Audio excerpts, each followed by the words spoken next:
For decades, Blazing Saddles has been dissected, debated, and quoted to death. But there's one detail fans have consistently missed. It's not a deleted scene, a secret cameo, or some behind-the-scenes feud. It's right there on screen, hiding in plain sight, delivered with such subtlety that even die-hard fans never caught it. Gene Wilder finally confirmed it. And once you see it, it changes how you view the entire film. What if the most outrageous comedy of its era only worked because of the quietest performance in the room? There's one moment, often overlooked, that held the film together, and it wasn't written into the script. When Mel Brooks began filming Blazing Saddles, the role of the Waco Kid was already filled by Gig Young, a seasoned Hollywood actor and Oscar winner. On paper, Young seemed like the perfect fit, a dignified performer who could lend credibility to the aging gunslinger role. However, behind the scenes, things fell apart almost immediately. On the very first day of filming, Young began to exhibit visible signs of distress. He was sweating, shaking, and slurring his lines. Some on set initially assumed he was method acting, but the truth was far more serious. Young was suffering from acute alcohol withdrawal, and by mid-morning he had collapsed. Production was forced to halt. The studio had a problem, and Brooks needed a replacement fast. Instead of holding auditions or negotiating with agents, Brooks made a personal call to someone he trusted completely, Gene Wilder. The two had worked together previously on The Producers, and Brooks knew that Wilder could deliver under pressure. What's surprising is how little Wilder needed to know before saying yes. According to Brooks, Wilder didn't ask for the script, the pay, or even a description of the role. He simply agreed and flew out the next day. This wasn't a calculated career move. It was a favor between collaborators and possibly a rescue mission for a film in jeopardy. Gene Wilder arrived on set in less than 24 hours, still jet-lagged, but ready to step in and take over a role he'd never rehearsed. There's an almost mythic quality to how quickly Wilder took command of the character. While most actors prepare for weeks or months, Wilder had only hours. But by the time the cameras rolled, he was already inhabiting the Waco Kid like he'd lived in the character's boots for years. What made a performance so effective wasn't just his talent. It was his willingness to show up fully present in the chaos. His arrival not only saved the film from early collapse, but also shifted the tone of the entire character. Would the Waco Kid have been as dryly philosophical or quietly tragic if Gig Young had stayed? We'll never know, but Wilder's take became instantly iconic. Still, it raises an interesting question. Was Wilder always destined for the role, even if the casting didn't say so at first? Mel Brooks never framed it as fate, but he was clear on one thing. Once Wilder stepped into part, there was no going back. What began as an emergency recast became one of the most celebrated performances in comedy history. The Waco Kid wasn't just a backup plan. It became a benchmark for comedic subtlety. And it all started with a phone call in the middle of a production disaster. Just as Wilder stepped in to rescue the role, what he did with it next was something no one on set expected, and it changed everything. Gene Wilder's decision to play the Waco Kid straight was no accident. It was a deliberate choice he made before he even stepped on set. According to Mel Brooks, Wilder agreed to join production under one clear condition. He wasn't going to play the character for laughs. In a film overflowing with slapstick, absurdism, and fourth-wall-breaking chaos, Wilder insisted on delivering a restrained, almost mournful performance. This wasn't a comedic actor trying to steal scenes. It was someone who understood the power of contrast. Wilder didn't push his lines or exaggerate his expressions. Instead, he leaned into stillness, giving the Waco Kid a kind of quiet gravity that allowed the surrounding madness to flourish. This approach wasn't just a creative preference. It was a calculated move that grounded the entire film. Mel Brooks later credited Wilder's subtlety with giving Blazing Saddles its backbone. While characters like Hedley Lamar and Mongo push absurdity to the edge, the Waco Kid stood apart as a ghost of the Old West, burned out reflective and strangely dignified. The now famous jailhouse scene where the kid explains his shaky hands and lost nerve wasn't just played for irony. Wilder delivered it with a weariness that bordered on tragic. It made the line funny, yes, but also human. Without Wilder's internalized approach, the film's satire might have slipped into farce. Interestingly, Wilder's insistence on playing it straight may have also reflected his own discomfort with excess. Those who worked with him often described him as thoughtful, methodical, and deeply invested in emotional authenticity.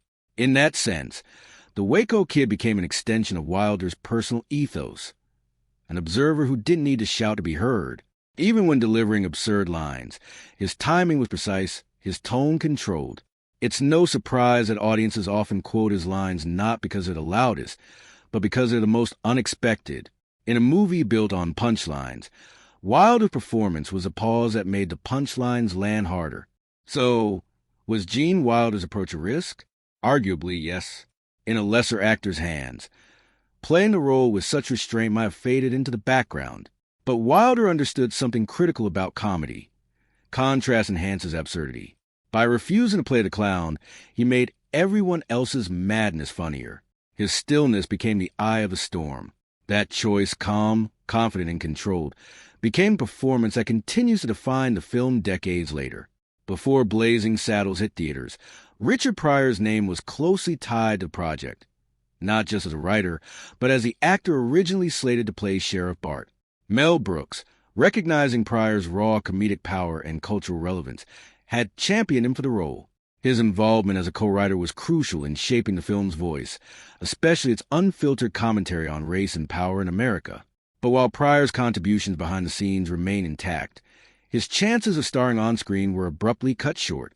Warner Brothers executives, wary of his public controversies and substance use issues, ultimately blocked his casting. Their decision reshaped the film's chemistry and altered a potential turning point in comedy history. Gene Wilder later acknowledged this lost opportunity, often reflecting on what the film could have been with Pryor beside him.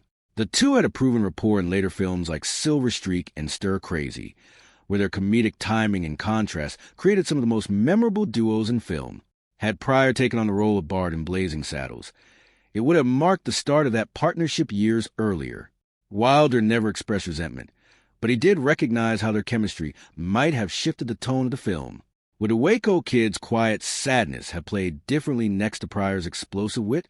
The question lingers, even decades later. Despite the casting change, Pryor's fingerprints are still all over the movie. His voice is embedded in the rhythm of the jokes and the sharpness of the satire. Cleveland Lill delivered a powerful performance as Sheriff Bart, but the underlying edge in many of the lines was pure Pryor. Wilder himself credited Pryor's script contributions with giving the film its bite. In many ways, Pryor shaped the movie's emotional honesty and refusal to soften its racial commentary, even if he never appeared on screen. It's rare for a performer to influence a film so deeply without physically being part of it, but Pryor managed to do exactly that. Ultimately, Blazing Saddles remains a landmark in comedic history, but it's hard not to imagine the alternate version, where Wilder and Pryor first teamed up amid the dusty streets and absurd chaos. The fact that this pairing didn't happen sooner might feel like a missed opportunity, but perhaps it also made their later collaborations even more impactful. Still, for fans of both icons, the thought of them sharing the screen in this groundbreaking satire remains one of Hollywood's biggest what-ifs. Despite the absurdity of Blazing Saddles, the atmosphere behind the scenes was often far from lighthearted. The pressure of pushing creative boundaries, managing studio pushback, and navigating unpredictable on-set dynamics created a high-stress environment. Gene Wilder, by most accounts, became a quiet, stabilizing force during production. While Mel Brooks led with chaotic energy and relentless vision, it was Wilder's calm demeanor that helped ground the cast and crew during tense moments. Those who worked on the film recall that Wilder rarely raised his voice or drew attention to himself, but his presence was reassuring, a kind of emotional anchor amid the storm of improvisation, long hours, and studio anxiety. Wilder's influence extended beyond performance. Between takes, he was known to share advice and help younger or less experienced actors refine their delivery, not in a grand lecture-style way, but through subtle guidance, small adjustments to timing, emphasis, or tone. His years of stage work and experience under Mel Brooks on producers had taught him the value of restraint and rhythm. For some, his mentorship wasn't immediately visible but became clear in hindsight. He didn't demand attention, yet his influence shaped several scenes from the margins. Some crew members have even described him as the unofficial director of tone, ensuring that the balance between satire and sincerity didn't tip too far in either direction. One of Wilder's lesser-known contributions during the production of Blazing Saddles involved something that wasn't even part of the film itself: the development of Young Frankenstein. During downtime on set, Wilder began talking with Mel Brooks about a new idea he'd been mulling over. What if the descendant of Dr. Frankenstein wanted nothing to do with his family legacy? That seed of an idea, first shared during breaks in filming, would eventually become one of the most iconic horror comedies ever made. Wilder's ability to switch gears, balancing absurd comedy in one moment and crafting a wholly different concept in the next, speaks to the kind of creative multitasking few actors could manage. It also showed the level of trust and collaboration between Wilder and Brooks, a partnership that produced more than just laughs. So while audiences remember Gene Wilder's performance in Blazing Saddles for his stillness and wit, his off-screen role may have been equally important. He kept the production steady during unpredictable moments, supported his peers, and quietly helped shape the future of comedy filmmaking. In a movie defined by chaos, Wilder's behind-the-scenes presence was anything but. He was the calm at the center of the storm, and without that calm, it's fair to wonder if the film would have held together at all.